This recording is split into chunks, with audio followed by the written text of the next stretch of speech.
Mel, everybody, I'm Cantonese Cat. Everybody, Cantonese Cat here. Just real quick, I want to talk to you about, I do have a membership. I will try to prioritize response and your chart requests, usually within a few days, definitely about a weekend. I periodically do some private videos for you. If you want to join, for some reason, I mean, I'm not on Apple iOS yet. It's only available on Android and Chrome, but if you want to join, it's only $4.99 if you want to do that to kind of support me. If you support me, I try to support you back. Anyway, I just want to talk a little bit briefly about that. But here's the chart for Tesla. I'm going to talk a little bit more about what I'm thinking on the higher time frame. I really have a hard time being too bearish on it. There's a couple of reasons for that. One is if I just put an indicator here, which is the monthly Bollinger Band, you can see that it has been doing something that it hasn't been doing for a very long time, really since like around August of 2022, almost exactly 2 years ago.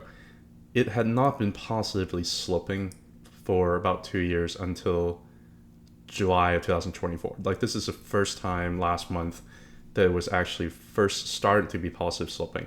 A big part of the reason is because you have a big giant green candle over here with a lot of volume. That really is a trend change candle that happened in July, even though it didn't really continue to go on, right? Even though it got rejected right on the top of the monthly Ichimoku cloud over here as expected. It went all the way back down here, and right now we're kind of below the cloud here again. Even though that's the case, I still think that it means something to have the trend of the 20-month moving average turning from negative to positive.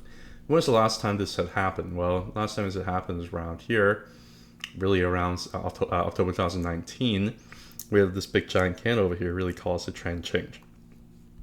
And I think we just had the trend change candle last month. The only problem right now is price is still underneath that, but the 20-month moving average is pointing up, so I think most likely it's going to serve as a better support than as a resistance. Bollinger Band is also squeezing. I mean, I have a hard time at this point seeing the 20-month moving average finally pointing up to think that this is going to be getting ready for a trend, downwards further, right? Now, in addition to the monthly, I also see some pretty positive findings here on the weekly as well. On the weekly, you can also see that it's about the 20-week moving average. Matter of fact, the 20-week SMA or some moving average is a part of the bull market support band, and during a bull market, it generally serves as a pretty decent support. Last time we broke back above it, price went a lot higher for a little bit, and then eventually it did end up breaking below. But currently, it's a promising thing that we've spent about a couple months over here to try to break back above, and we're able to break through, and right now back testing it. When we're breaking through, it was on very high volume. When we're back testing it, it was on rather declining volume here. So I do think that there are a lot of people who end up buying, and then people end up selling, taking profits. But there really is like a declining trend. I think those people want to hold on to it, perhaps for something a little bit bigger that is to come. But yeah, on the monthly and weekly, at this point, I can't really be that bearish because it's reclaimed the bull support band. Is because it's reclaimed the 20-week moving average. And so far, it did, relatively, it did form a little bit of a higher high over here compared over here, right? And right now, this could be a higher low, compared to maybe over here. And so far, this might be a trend change here for Tesla. And that was also reflected here, on the monthly chart here with the 20-month moving average finally sloping positive, right? So I can't really be that bearish on Tesla overall. Now, if you want to take a look in terms of what Tesla has been doing, I think the best way to look at it is really look at the 2-week Ichimoku cloud. I see that it's been serving as support over here in June 2022, but it broke down through that during this bad bear market, right? This whole bad bear market around, really happened around like 2022, and the same thing happened with the stock market overall. Now, after it broke down very, very drastically, it tried to back test the cloud, try and break through the cloud over here. It was rejected in the 2-week cloud, rejected. Finally have a very impulse here, trying to break back above, rejected here again, and then right now we came back down here, and we are currently under resistance, right? But just the fact that how many times does it try to break through the cloud? 1, 2, 3, 4, 5, 6, 7. I mean, like, the more you're trying to knock on the cloud, the more likely the resistance is going to end up breaking. And right now we are still underneath a couple of resistance here. And 200 is a pretty important psychological level, though, just to kind of zoom out. If I take away from all of these indicators over here, 200 is a very, very important level, right? Support here, resistance here, support here, right? So 200 is a very, very important horizontal level. Price has just been actually oscillating around 200 for about 3 or 4 years now. And because of that, when it breaks, really truly breaks above of the 200 price level, things can go up in a big hurry, right? The issue right now is it's still being sucked into this 200 level, but we're back testing it instead of trying to go from below to try and break through. So I do think that this back test around 200 level is pretty significant. Now, we are still under resistance. I'm going to show you what kind of resistance we're under, right? I just show you the Ichimoku cloud. We're under the Tenkan and Kijun, the blue line, the red line over here.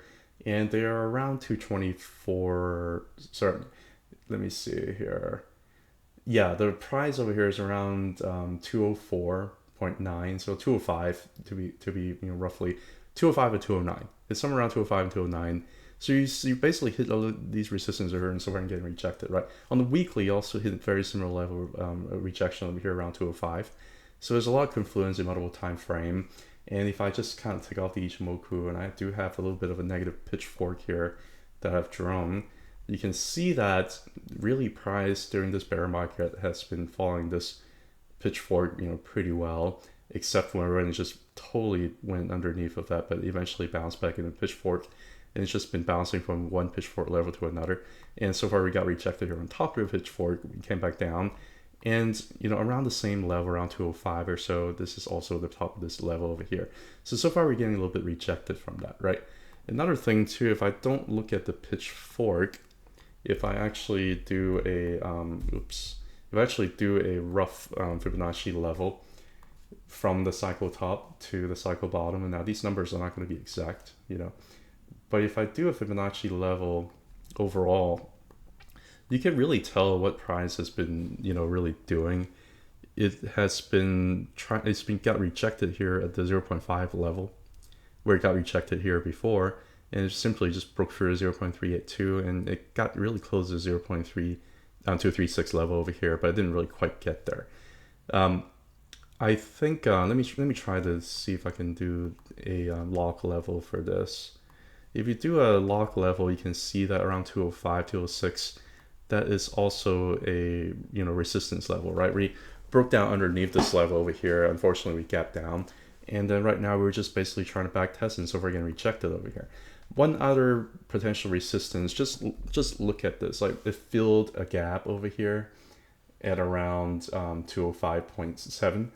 And when this gap is filled, a lot of times the gap fill itself can also be resistant. So you got rejected from that level so far is really not entirely surprising because it was a gap fill. So the overall message is on the monthly, I'm still very, getting very positive on Tesla in terms of its trend because of the things I was seeing. On the 2-week, it really looks like it's been trying to attack through for a very long time. It looks like it could succeed in the next, couple of months or a few months or so. The shorter time frame, you see a lot of resistance above, around 205, around 208, around 209, around 220, around 225. All these are going to be resistance levels above, so I can totally see price just kind of, get stuck in a range here a little bit, trying to break about these levels before going up. But make no mistake about it, I think the long term is still looking pretty good. Even if you look at the shorter time frame, you are starting to see a little bit of repair. The Tenkan, the blue line has been serving as resistance for a very long time. And right now, today, it ended up closing above a little slightly negative sloping Tenkan, right? So, and also this downtrend over here is on declining volume. So you're really seeing some pretty positive signs here for Tesla moving forward. I really do think that Tesla is looking much, much better. And all it has to do is kind of go sideways here for a little bit longer, for about another month or two.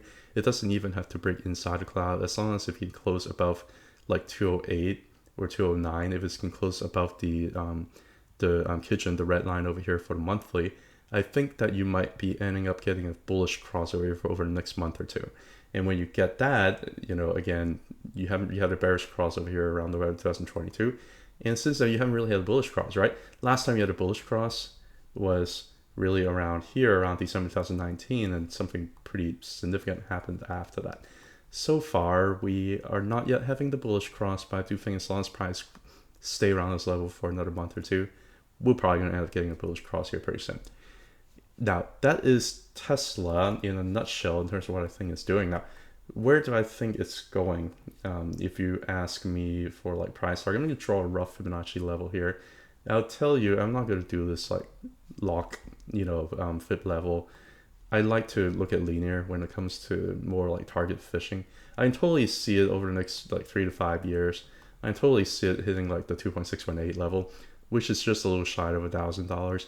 I can see that happening if this phasing of about 3 years is building a lot of energy, and if the trend is really clearly shifting here, and if you have a Bollinger Band squeeze, I can totally see over the next 3 to 5 years you can hit the 2.618 level.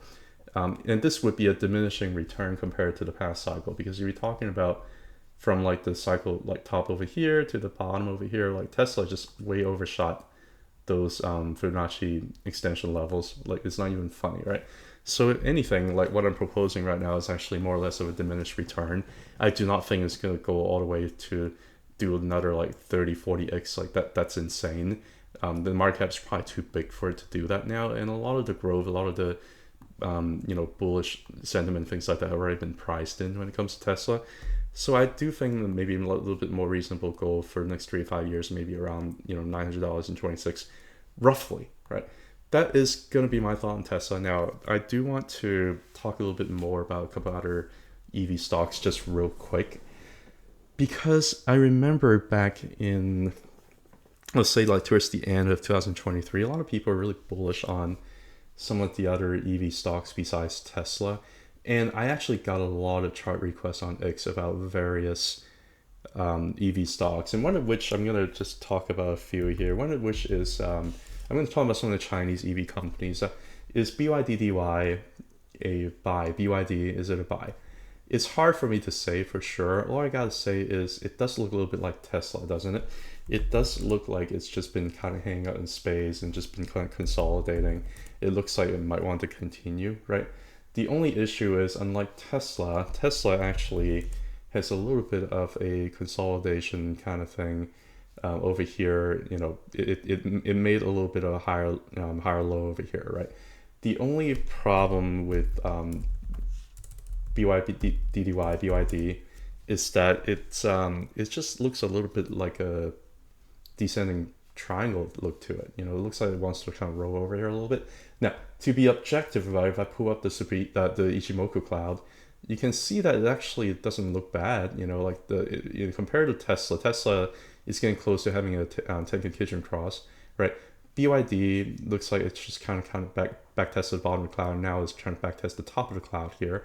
And so far it's finding some support here in the negative sloping Tenkan. Now, is that going to hold? I don't know. Could it go back to the bottom of the cloud? I think it's entirely possible, because it does have a little bit of a like a descending triangle look to it, which is to me is not as favorable, right? Usually these things tend to want to break down, so you can break down to the cloud and it can just keep going down a little bit further before it finds support, right? But I also cannot really be that bearish, because it's just been way overextended. It's backtesting cloud. This is like completely normal behavior for stock. So I am not too bearish on it. If you look at the Bollinger Band, it's also looking a very, very similar look as Tesla, right? You have a rising 20-month moving average. So if I am going to buy a Chinese EV stocks, which I won't, but if I was going to buy an EV Chinese stock, BYD maybe, not financial advice obviously, but why would I buy this chart if I can buy Tesla? Like I just, I would much rather put money in Tesla at this point. Technically speaking, BYD is not bad. Couple other ones here too. When I'm on the Chinese stock market with these Chinese EV stocks, let's talk about all of the Li Auto, XPeng or XPEV, as well as talk about NEO. I'll show you some of the charts and I'll tell you what I think. Li has been sideways for really like ever since it came out. It's just been stuck in a rectangle. It's trendless. It does nothing. I don't have a trend. It's way below the 20. The 20-month moving average is just going sideways. There is no trend. I don't know what to do with this stock. It's way underneath a bunch of like resistance up here. Granted, it can graft it up towards these levels and go from like $20 all the way to like 30. And that would be a pretty huge gain. But do I think that this stock will continue to break out above? there's no sign that it was going to right now. It does have a little bit of bullish cross, but price is currently way underneath of it and looking like a very, very much of like a bear flag look to it, right? So I would probably stay away from Li Auto. The other one that has been hot for the last few years, and it's been a vicious downtrend. Like you're talking about, price went from like $66, went all the way down to less than $4 now. And the problem with NEO is that you can do technical analysis. You can say, oh, it's bottoming. I see these demand candles over here. Like you have a lot of hammer candles here, hammer, hammer, hammer, hammer, right? Even though you have all these like hammer looking candles, price of NEO just kept on dropping down like nonstop, right? Where does it stop? Where's the bottom? I don't know, because it's way underneath the Tenkan Nikkei. There's no bullish cross. Both of these are resistance. You basically talking about, if you're buying into it, you're maybe trading a move from maybe like $4 all the way to like $6-7, and you're gonna end up getting rejected there. I don't see a good trend for me to want to buy into it. The 20-month moving average is still very negative sloping. So again, if you buy here, I can see it potentially bouncing back up to like $6-7, and that would be a pretty good trade, plus 50%, right? But it probably end up getting rejected because the negative sloping 20-month moving average is so negative sloping, right? It'll probably take another like year before the price would repair, to be honest, right? You also, let's say if this is bottom, you're also talking about potential opportunity calls over here too, right? Again, not financial advice. Don't let me stop you from making money. Maybe I'm wrong. Maybe NEO will go from here because it's way oversold. Maybe because the fundamentals are actually good. Maybe because they actually have a good phone, and they have really slick cars, and maybe the battery swap system is actually really awesome. I don't know, but all I can see is it's a falling knife, and I don't know where it's going to end. The monthly Bollinger Band continues to expand to the downside, right? And the 20-month moving average continues to point down. So I'm a little bit worried about this one. I wouldn't enter it. One that looks maybe a little bit better, but still no sign for bottom quite just yet, is XPEV, right? XPEV. Same thing, negative sloping, 20-month moving average, although you are starting to have a little bit of flattening, but it didn't follow through. It looks like it want to re-accelerate downwards, right? So even rebuy here around $6.6, dollars, if you're looking to bounce to maybe like $10 or something like that, that's a pretty good profit, right? And if you think that this is like a local bottom over here, although you have a solid candle looking over here, it might end up continuing trend and just end up keep going down further. There's no guarantee. Again, Bollinger Band on the monthly is expanding, so it could potentially fall down further, right? There's not really like necessarily like an absolute bottom here. 20-month range is pointing down, so a little bit worrisome here. I'm looking at the monthly Ichimoku, same thing underneath the Tenkan, underneath the Kijun. Doesn't look like they're crossing anytime soon, so this stock is a little bit worrisome. I probably wouldn't enter this. Now, talking about one that I actually do own, which is not necessarily EV, but is a company that Bill Gates is invested in. It's called QuantumScape. QuantumScape is a company that does like solid state battery, and their technology is actually real. Like they actually have some pretty good products to show for, but it's still more of like a speculative company, obviously, right? Price went from $137 all the way down to like, the lowest it gets were like around like 4 point something, right? Very vicious drop over the years. I started entering the stock probably right around here, but the issue right now is I think it's a basing behavior for sure, and it's actually looking like it's getting closer to the Tenkan over here. It's even challenged the Kijun here a little bit, right? So these are all positive signs. Do I think price is going to break out about quite just yet? No. I can totally see that price hover around like $6-7 here for a little bit longer. I can totally see it bouncing back above and kind of hovering around here for a little bit longer, between $6 to $7. And that might last for throughout the rest of the year, and then the next year might be the time when it starts to challenge the cloud here. Just because I don't think it's quite ready yet, but it's looking better than the other, more speculative vehicle stocks, if you will. The Bollinger Band 20-month moving average pointing down, but it's looking like it really was flattening. It's been challenged once, twice, third time, fourth time, and you really challenge it with 20-month moving average for a very, very long time. It's starting to finally flatten, right? So I think we have a good chance for the remainder of the year maybe to challenge that a little bit more, maybe even break above, back test it, turn it flatter, and have the Bollinger Band maybe even start to squeeze here a little bit before trend reversal, and you're talking about potentially like more sustainable double digits, things like that moving forward. Just looking at the weekly, I don't think it's ready quite just yet either. I mean, it does look like it's forming a little bit of basing behavior. But if you're looking at the weekly moving averages, so for example, 20, 50, and 100, 20 is orange, 50 is blue, and 100 is, black, right? And 100 has been serving as resistance for a very, very long time. But they're getting closer and closer together. So I think over the next few months, as long as price continue to consolidate around these levels, they're going to cross, and you actually potentially get like a true 2050 bullish cross over here. You have a little bit of a false cross over here. Price just way underneath of it. Didn't end up sustaining because 100 is still like way above and slapped the price back down all the way down, right? Right now, they're getting closer together. And I think there's a good chance that 2050 and 100 can cross, and you might end up having a pretty significant bull market that could come. All of this right here has been more consolidation, because every single time when you buy, volume is increasing in volume. We've sell, you have declining volume. Buy, you have increasing volume. Sell, you have declining volume. Buy, the big giant green candle over here, right? And so far, this green candle over here has been engulfing all of these weekly candle right next to it. So matter of fact, I actually think that we're getting closer and closer to the bottom. I have a hard time seeing price really forming any new low. I think this is probably going to be the low.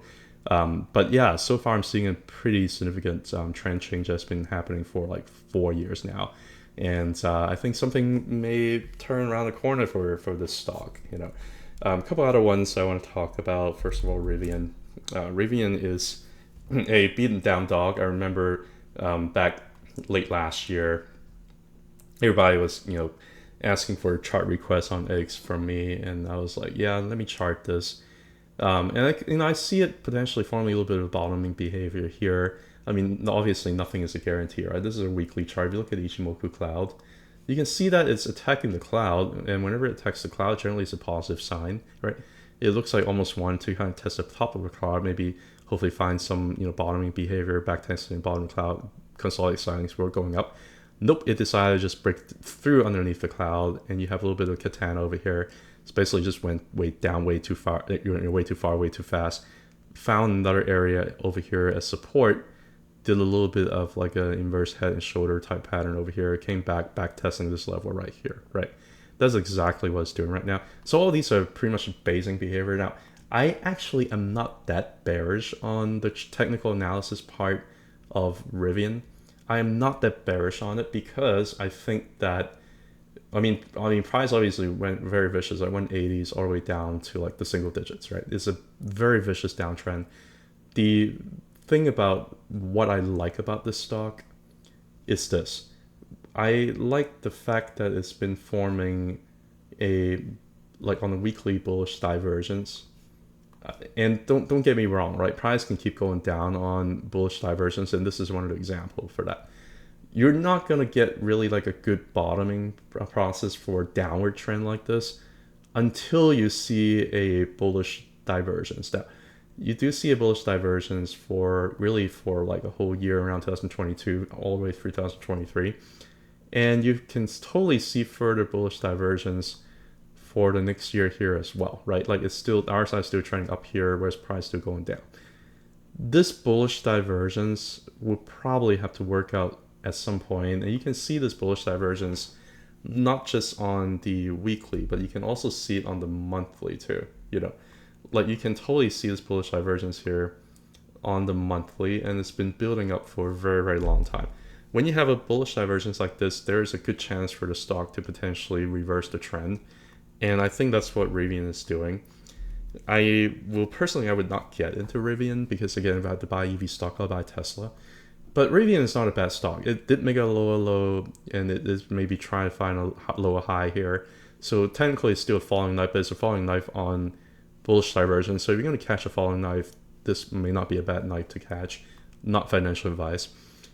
But obviously it hit resistance over here at the Tenkan, right? The blue line almost perfectly, and somebody just going to reject it. Probably want to back test this level down here again. This kind of like inverted head and shoulder pattern. Probably want to back test this level over here, maybe a little bit lower, around like 12 point something. But I do think that it maybe is starting to kind of reverse the trend here on a lower time frame. Higher low here. Sorry, you have the low over here, a little bit of higher low over here, and it's trying to form a higher low over here. You had a bullish cross going weekly on the Ichimoku cloud. So on the lower time frame, it looks like it wants to repair. On the higher time frame, it looks like it's hitting resistance and it's trying to find some support below.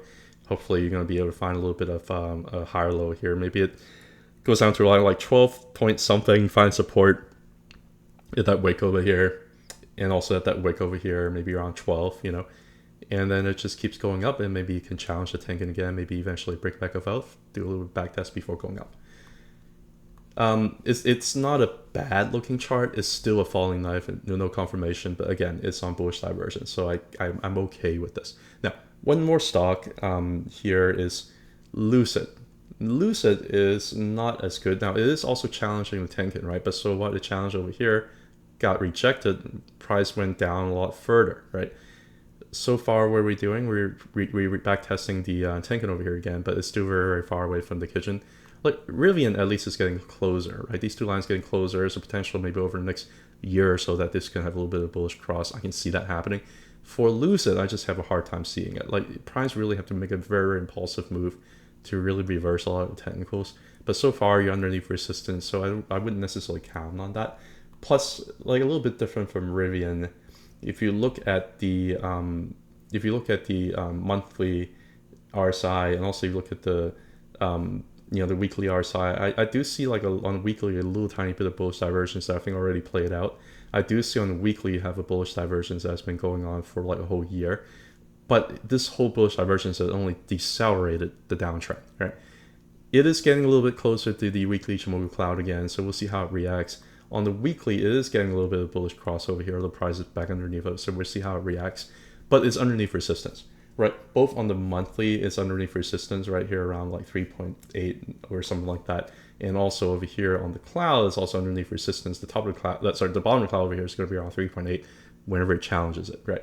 So I cannot be that bullish, and I can totally see that get rejected from the cloud for a very long time. So you also have to think about opportunity costs here as well if you enter a stock like Lucid. Plus, I also don't know about their fundamentals. They keep losing money. I mean, the only way to have like Lucid to do well is really like they really start to print money in lower rates, and you really having money kind of flush back around again, and you really start to have like a bunch of bullish sentiment, a lot of speculation. That might be the case, but I just don't see it yet. All right, this stock over here, HYLN, has captured a lot of people's imagination when it first IPO'd as a SPAC. I think went all the way up to like $50 and then withdrew all the way down to like 50 cents. Right? Guess what? It made a higher high. A lot of people don't even remember this stock. I remember this stock was actually like it's been talked about a lot. It's a penny stock now, and it just kind of broke through above the cloud on the weekly. It doesn't look bad. Like, this is a pretty good look to it. If anything, it's like a little bit of an inverted head and shoulder with a little bit of a back test. Like all of these, like EV stock like RIVN and HYLN, they really look very, very similar. If you look at a higher time frame, it reclaimed the Tenkan and is stuck in a range now. So this is actually not a bad looking stock. I gotta say, like, nobody cares about this anymore. Nobody's gonna ask me to chart this anymore. But it's not a bad looking stock quietly. Could it break down and go further? Sure it can. But this is no longer like a falling knife. It's finding support and it's stuck in a range. I can totally see if it breaks above like 2.65 and it back tests a little bit. I can see it challenging the cloud around like $4 to $8 somewhere around here. Maybe like early next year. I can totally see that. I'm not buying this because, again, if I'm going to buy an EV stock, I buy Tesla. But I just I was screening a bunch of stock. I was like, this looks interesting. So anyway, before I do that, I also want to look at the Bollinger Band. You can totally see that it's reclaimed the 20-month moving average. It challenged 20-month moving average for a few months. It finally reclaimed it, right? Back tested it. Looks like it's a pretty good back test. Not flat yet. It's still a little bit down sloping, but this is a promising look to it. So yeah, this is one that I might be paying more attention to. But again, I'm not going to buy it. If I had to buy something, I'd buy Tesla. Finally, NKLA is dead. It's a downtrend, and there's any kind of bullish momentum at all. It's underneath all the higher time frame resistance. And if you ask me to look at and see if there's any like bullish divergence, I'm not really seeing any like true bullish divergence. Maybe a little bit from here going down to here. You have a little bit of RSI kind of pointing up, right? So a little bit of bullish divergence here from NKLA, but NKLA has a problem. NKLA can have the deceleration of the downtrend over here, but can yet still be a falling knife and make more lower lows and be further decelerated before going up further. So I can totally see this being like a lost opportunity cost stock if it doesn't go bankrupt. I would be staying away from this. But again, not financial advice. I don't want you to lose money because of me. Just kind of crazy how the stock was like 2,000 or something like that. I guess it was, before they reverse split and things like that. And now it's like $7. Anyway, just waiting for a bunch of EV stocks. Hope you enjoy. And I'm going to try and make another video maybe later today. Thank you so much. Bye.